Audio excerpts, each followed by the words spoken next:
Hi friends, welcome to my channel. 2 நாளாச்சு video போட்டு. என்னோடய பெரிய பொண்ணுக்கு பார்த்தீங்கன்னா அம்மா போட்டிருந்துச்சு. ஸோ அதனால் வீடியோ போட முடியல. அந்த பொண்ணுக்கு முடிஞ்சு 15 days ஆயிடுச்சு. ஸோ தண்ணியெலாம் ஊற்றிட்டேன். இவ பார்த்தீங்கன்னா என் பையனுக்கு அம்மா போட்டிருக்கு.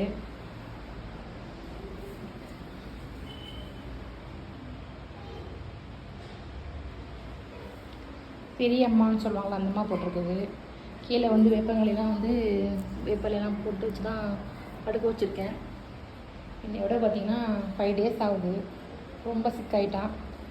ஃபீவரு, அப்புறம் பார்த்திங்கன்னா உடம்பு வலி, ரொம்ப கஷ்டப்பட்டுட்ருக்கான். உடம்புல காட்டுறதுக்கு ஒரு மாதிரி கூச்சப்படுறான். மூஞ்சியே காட்டுறதுக்கு கூச்சப்பட்டான். சரி, நான் தான் காமிடா அப்படின்னு சொல்லி சொன்னேன். எதுக்கிட்டா வீடியோனா, வெயில் காலம் ஸ்டார்ட் ஆகிடுச்சு. ஸோ எல்லோரும் வந்து உடம்பை குளிர்ச்சியாக வச்சுக்கோங்க. இந்த மாதிரி அம்மா போட்டிருந்தாலும் பயப்படாதீங்க, கேர் பண்ணுங்கள், சரியாயிடும். இந்த மேடத்துக்கு அம்மா போட்டிருந்துச்சு. இப்போ கொஞ்சம் ஓகே ஆச்சு. தழும்புலாம் இன்னும் கொஞ்சம் இருக்குது. Okay friends.